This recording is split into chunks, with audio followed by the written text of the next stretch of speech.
Okay, so today we're going to be working on a 2011 Nissan Altima Coupe, and we're going to be installing a BC Racing lowering kit.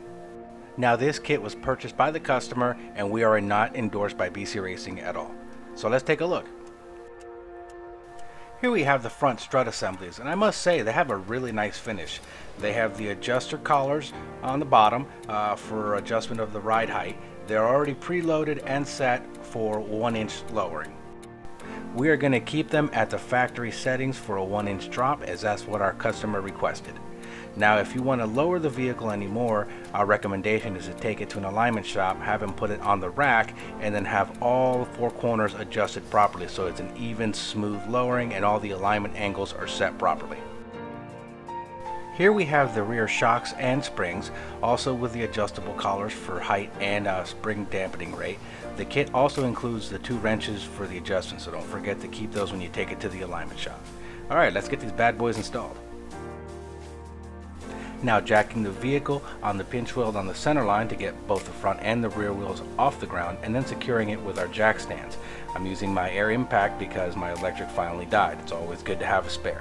We'll use a 21mm impact socket and we'll take this wheel off and we can get this job rolling.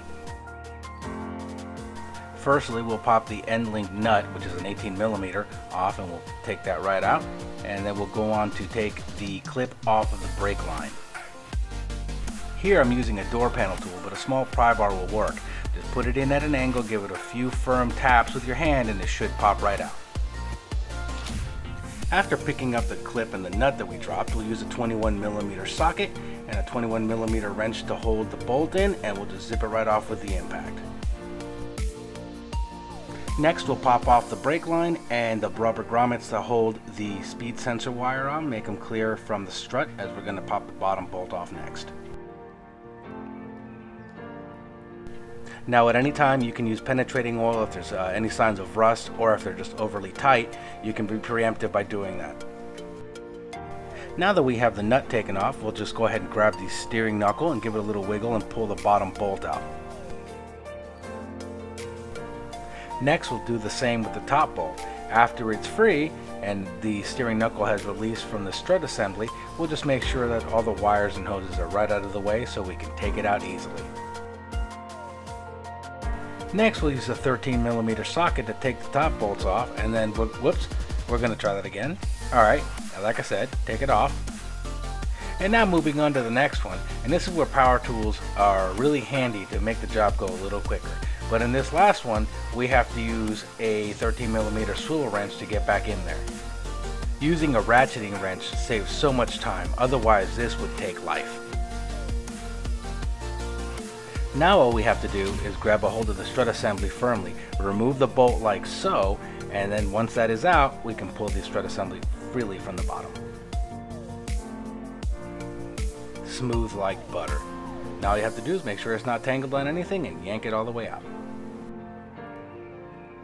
On to inspection and comparison. As you can see, there is a massive difference between both of these strut assemblies. Now take note, there is a left and a right side. Hopefully you've been paying attention and you'll notice that these are from opposite sides. I'm just trying to keep you on your toes. Anyway, moving on. All we have to do now is slide this up and line it up with the holes. Now another great feature that these struts have is they have traditional bolts on the top, so that way it makes it so much easier to line it up with the holes. Now that we're lined up, we'll go ahead and put these washers on here that they provide, and we'll loosely set up the nuts. We're going to do all 3 of them, and we want it snug, not tightened down all the way, because we're going to wiggle the strut on the bottom, as you'll soon see. I do have to say that these struts are pretty high quality. I'm rather impressed with BC Racing's offering. Now down below, all we have to do is line up the steering knuckle with the strut assembly. We're going to do it like this because remember, this lowering strut is a lot shorter than the OEM one. The way we resolve this is putting a jack underneath it and jacking the whole steering knuckle assembly up just like so. Place the jack on the ball joint and not anywhere else.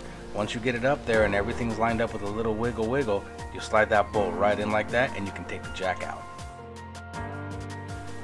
Next step is to thread the nut onto the bolt and follow it with the bottom one and do the exact same thing. Now we're pretty much done. We have a couple things to do left, and that's it. Now it's time for the obligatory dooga-doogas, and that's what we're going to do now. Make sure everything is nice and tight with 21 millimeters on both ends. Here's the fun part, putting the clip back onto the brake line. Make sure it's flush with the bracket, make sure that the clip is all the way in, and once you have it nice and flush, hit it with the right side of the hammer, just like I did right there, kind of sort of. And there we go. So next we have to put the sway bar end link into the strut assembly, and I just realized since it is shorter that we're going to have to jack up the whole hub assembly all the way up again to get it to fit. So if you took the jack out, well, you got to roll it back in. Sorry, my bad. If adjustable sway bar end links are available, that'd probably be the way to go, but for this application we're going to go with the stock ones. Next, we're going to put the wheel speed sensor wires into the little bungs that are on the strut. Now we take the little rubber parts and shove them in there, and they can be a pain, so if you have to put a little grease on them or a little penetrating oil, that would work too. Now we'll take this 18mm nut and put it on the stud on the end link. And here's a little pro tip: when you go to hit it with the impact, if it starts to free spin, then you'll take a pry bar behind it and put a little pressure on it off the strut to get it to tighten up. If it continues to spin, you don't have enough pressure on it, so what you can do is put a bigger pry bar or the same pry bar with more leverage behind the strut and in front of the end link bar, and give it a good old pull and then hit it with the impact and see if it starts to tighten. If it does not, continue adding pressure until the nut goes all the way in. If for some reason the ball comes out of the end link, then you need to replace them. That just means that they're worn, and you probably wouldn't want them on the car anyway because they're going to make noise. Okay, so finally we'll go back up top and we'll tighten all the nuts. After that, I would suggest to go down and make sure all your work is done correctly. After that's done, then we can put the wheel back on with a star pattern and set it to 100 foot-pounds. Well, the mosquitoes are out, so let's button this up and get to the rear of the car. Alright, so back here we already took the wheel off, and we're going to use this pretty purpley jack to support the base of the spring bucket. The reason for this is that the spring is under tension and it makes it easier to pull the bolt out, and this is one of those key moments where safety is #1 priority. Now we'll use an 18mm to hold the nut, and we'll use an 18mm on the other side with the impact to spin the bolt out. And as you see, it takes a little effort for it to spin out. Now we're going to use the same wrench and socket to separate the rear hub assembly from the spring bucket. And also, this is going to spin out pretty quickly. Once the nut is off the bolt, we need to extract the bolt. Here's another pro tip: use a set of pliers loosely fitting on the bolt so it can spin. Hit it with the impact as you're applying pressure outwards, and that way it'll come right out just like that. Whoa, that was a cool dramatic effect. Here's another pro tip: make sure your jack is tight so that way it holds the weight before you let it loose. And now we can take the top bolt out too. Here we are, wiggling the shock free. Next we'll remove the pretty purpley jack, and we can get ready to remove the spring. Firmly grabbing the spring bucket, we'll push down, and then we'll grab the spring and wiggle it out. It might take a deep breath and a little more effort, but you'll find it'll come right out pretty quickly. Now we'll just grab the rubber spring isolator and we'll pull that right out. Now the next step in removing the shock is using a 13mm deep well with a long extension and removing both of the nuts, just like this. Now on to inspection and comparison. As you can see the obvious differences between the shock and the spring.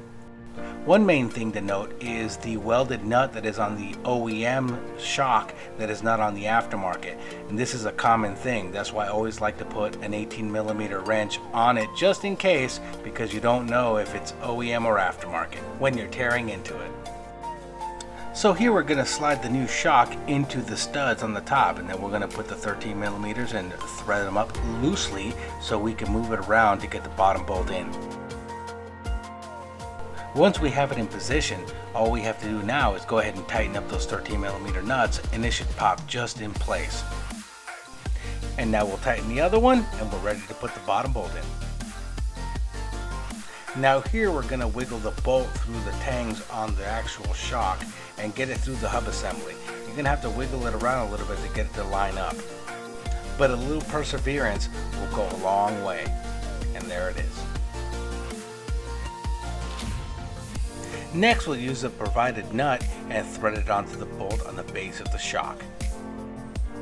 Now we can go ahead and use the wrench to hold onto the nut so we can hit the other side with the impact. Whoopsie!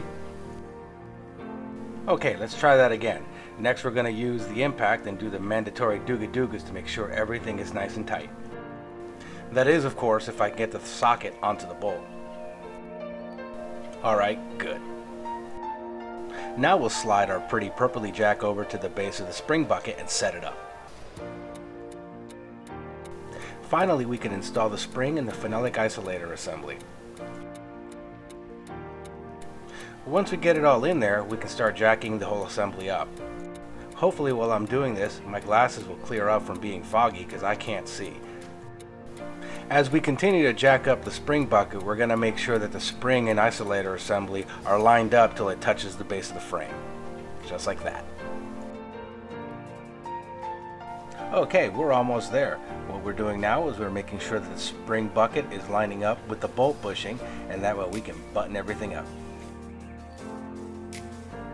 What we'll do here is we'll use our finger to check for alignment. Once it's close enough that we can slide that bolt in, we'll just do it in just like that. And yes, my glasses are still fogged up. Alright, bolt slides in.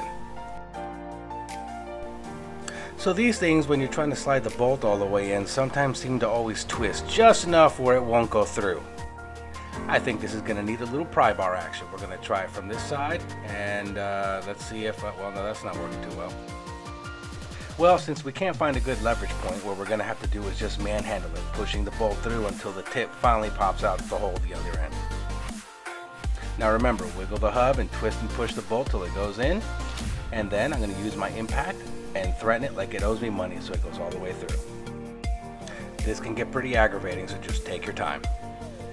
At this point, we can take the 18mm nut and thread it on the other side.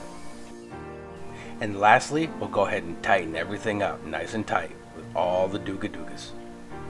Now just remove your jack, put the wheel back on as we described before, and you're all set.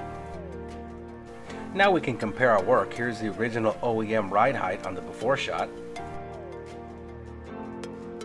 And here is BC Racing's lowering kit on an inch drop on the after shot. Looks good.